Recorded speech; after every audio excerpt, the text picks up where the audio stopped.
Everybody's moving to Austin, but they don't want to move to Austin. They want to move to a great suburb. So this is a video where we tell you about the worst suburbs. Jeremy Knight, the Knight Group, your favorite Austin realtor. Look, I've done videos like this talking about the worst suburbs, best neighborhoods, all this fun stuff. So we're going to look at the worst suburbs according to Snackable. I found this article. I did a video about this, about worst neighborhoods not too long ago. So we're going to go through their list, but drop a comment below. Do you live in an Austin suburb? Do you love it? Do you hate it? Let's hear your experience. We got to hear from you in the comments. Oh, and by the way, if you find value in anything I do on here, make sure you subscribe. And I know guys like you, Steve. I'm looking at you, Steve. You have not subscribed. Subscribe to the channel, Steve. I'm looking at you. Okay, jumping right into it. Number 10 on Snackable's list is Kyle. And they're starting off by saying that the unemployment's really high and the incomes are low. So that's why they gave it number 10 on this list. And if you've been paying attention to my channel in the last, I don't know, year, Kyle is what I've been saying is one of those most underrated communities that you can even think of.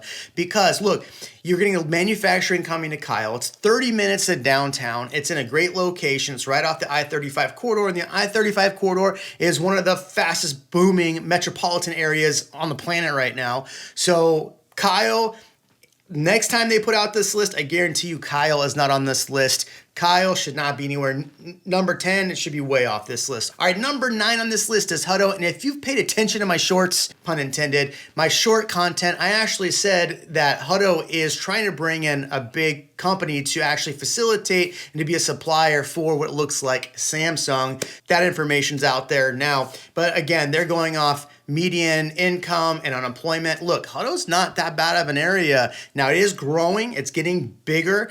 I guarantee you that they do this list again in 2023 and Hutto's not on this list, especially with the announcement of, a $3 billion plant bringing another 1,600 jobs into Hutto, close to downtown. It's 35 minutes, just like Kyle. Like I said, next year, Hutto will not be on this list. I see a lot of economic growth going in Hutto. So however they come up with these lists, Hutto should not be on there. All right, number 8 on this list is Wimberley. And I hate that Wimberley's even mentioned this list. I love Wimberley. Look, that's about 45 minutes outside of Austin. It's kind of a really small, quaint area outside of Austin. And, they're going off of, again, unemployment rates and incomes. This list is a little bit old based on their data here. If you want to live that hill country lifestyle, it's a great area for it. There's a lot of great places to go out, have drinks, and just enjoy the hill country. So Wimberley, I don't know, maybe it should be bumped off this list as well. I could think of some higher ones that should be on this list. Dripping Springs, number 7. This makes me mad. This list is already making me mad. Dripping Springs is such a great area. Prices in Dripping Springs have gone crazy. Look, Dripping Springs is about, 30 minutes to downtown. What's crazy about Dripping Springs is last year I was going to buy a house in Dripping Springs and I decided not to. My problem with Dripping Springs is I work all over Austin, and where I am gets me around Austin pretty quick. So it's really hard for me to move further out of Dripping Springs, but I would do it in a heartbeat if I found the right house. Problem with Dripping Springs now is that homes that were in the 500s are now $1.1 million. So that's the tough part about Dripping Springs. But they're saying that the unemployment's 15th highest on here, and median income is about the 11th lowest. I don't know. Dripping Springs, this makes me mad. All of these so far have made me mad that they're on this list. Let's go to number 6, and that's Bastrop. Look, if you know anything about Bastrop, it is starting to explode because of Tesla. Yeah, because of Tesla, Bastrop's going crazy. You can actually get an affordable home in Bastrop right now. You get a home in the 400s to 500s, and you get a little land. The problem with Bastrop and why people haven't liked Bastrop is the stigma of the fires that happened a few years ago. And we just had a really small fire recently, about 800 acres got burned. But overall, I like Bastrop. 40 minutes to downtown Austin, close to Tesla. I think that, when they redo this list in a year, Bastrop will probably won't even be close to being on it.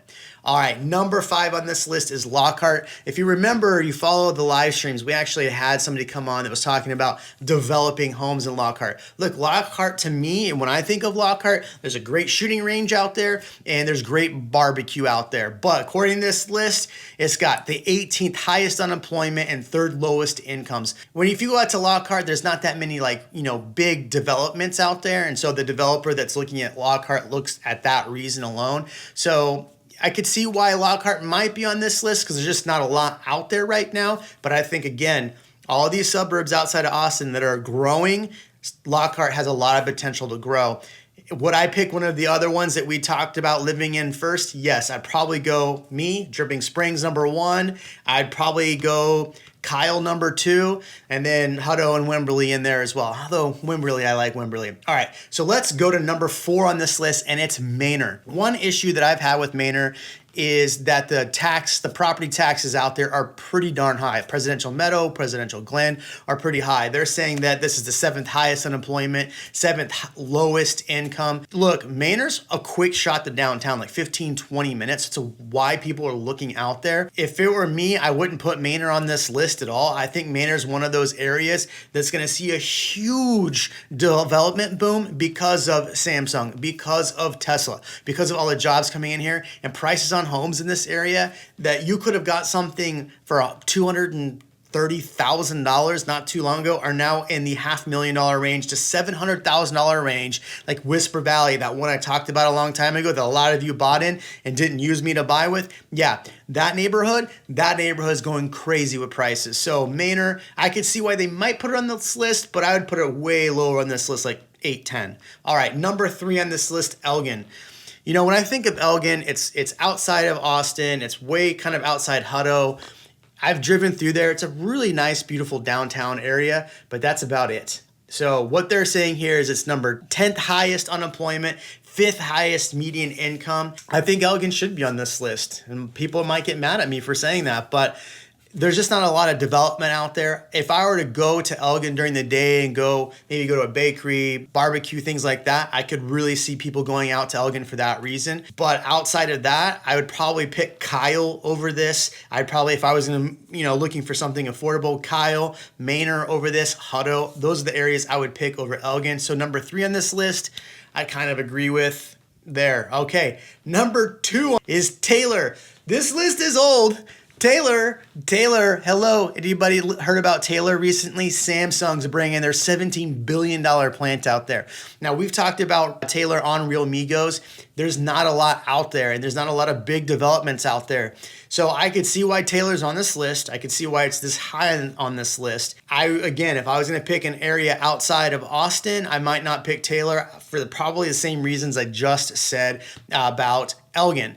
So I could see it being on this list, but look, Taylor's a nice little area. It's got a nice little downtown. Now, is there a lot going on? No, and that's probably why it's on this list. All right, let's go to #1. And before we go to #1, Steve, it's time to subscribe. And you, Shelly, I know you haven't subscribed either. Both of you S names, you need to subscribe right now. All right, #1 on this list, Liberty Hill. Now, fun fact about Liberty Hill. Liberty Hill just got put on this list for neighborhoods with the biggest growth because of Santa Rita Ranch. Now, let's think about that. They were actually higher on that list last year. They got bumped down because they couldn't build homes fast enough. But as far as neighborhoods that are growing, Santa Rita Ranch was high on this list, the top 100. I think it was like 36. So that's pretty good for Liberty Hill. Liberty Hill is having a lot of issues with the same thing. They're expanding so fast and then not a lot of infrastructure. And I think if you look at some of the ones that are on this list, that's probably why they're on this list. Taylor being one, not a lot of infrastructure. Elgin, not a lot of infrastructure. Wimberley, not a lot of infrastructure. Lockhart, not a lot of infrastructure. In fact, Lockhart goes off the 130, so it probably gets a little bit more on the infrastructure. I think Liberty Hill, if they redid this list, would bump further down this list. So what do you think? Do you agree with this list? Do you agree with everything that's on here? Drop a comment below. Shelly and Steve, make sure you subscribe. And if you're not Shelly and Steve and you haven't subscribed, subscribe.